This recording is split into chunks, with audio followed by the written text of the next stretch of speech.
Rachel Arnett from Harvard Business School. And Rachel was the winner of the 2015 Academy of Management OB Division Most Innovative Student Paper Award. Rachel, thank you for being with us today, and congratulations to you. This is such an accomplishment. Today, we just want to know a little bit more about your paper and the findings. So could you please just do a brief summary for us of your paper and critical findings? Yeah, absolutely. Thank you so much for this opportunity and for your interest in my work. So just to give you a little bit of background, past work has demonstrated that people are concerned with creating status differences between themselves and their peers. And they're inclined to conceal identities as a result. And this past research has typically focused on traditionally marginalized identities. And our primary interest in this work was to actually look on the flip side of the interaction, see if people are actually inclined to conceal relatively high status identities when interacting with peers in order to preserve a sense of social harmony and belonging. So through this work, we really wanted to gain an understanding of how people prioritize, basic human motives, because if in fact people conceal relatively high status identities from their peers, this suggests that in fact people prioritize social harmony and belonging over other motives like authenticity and status, which is really fascinating.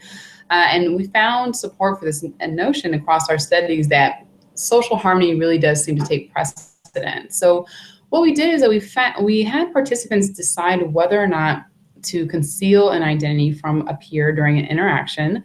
And we varied whether that identity was going to be perceived as relatively high status compared to the peer or relatively similar status. What we found was that compared to when the identity simply conveyed similar status, when the identity conveyed relatively high status compared to the peer, participants were significantly more likely to conceal that identity.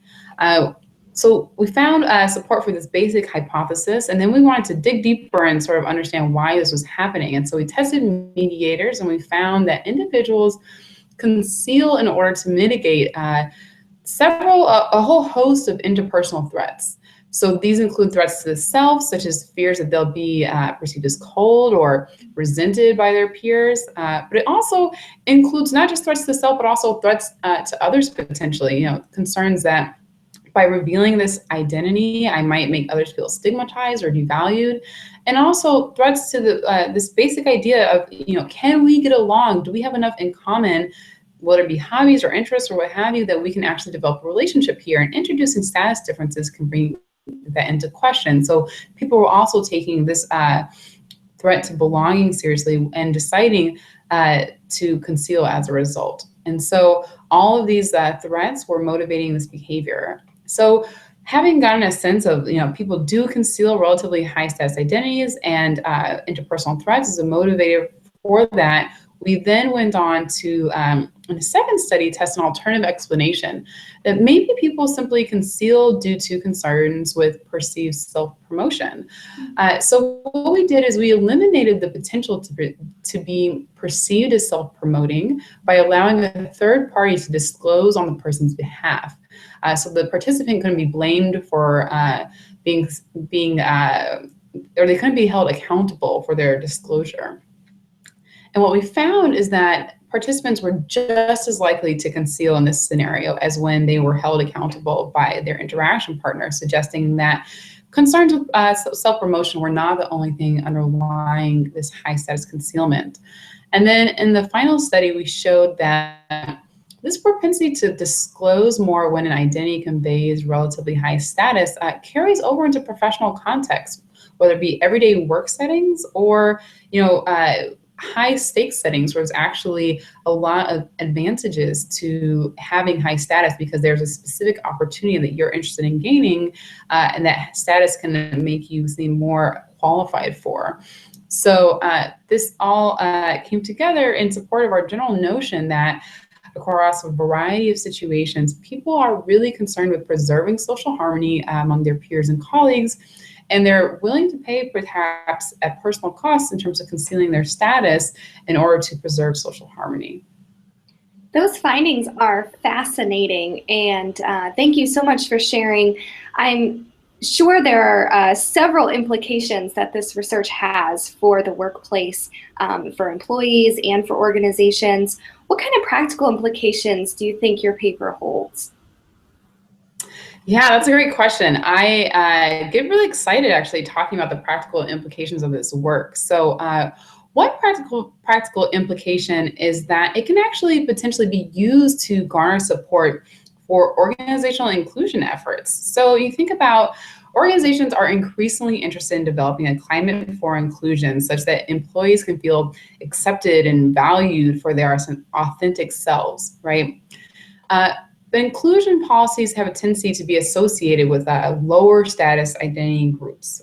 And sometimes it can be hard to get support from high status group members because research shows that uh, high status group members tend to perceive inclusionary policies and multiculturalism and things like that as being exclusive to themselves personally, right? So if we include people, if we encourage people to be authentic and bring their whole selves to work, and that might mean bringing relatively lower status identities to work, I might wonder if I'm a high status person, what that means for me and whether I also can be authentic. And what's interesting about this work is that, it provides a way to make inclusion self-relevant to people from high status group members by suggesting that employees, whether high or low status, are likely to have concerns about whether they can be authentic at work, among their peers, and among their colleagues.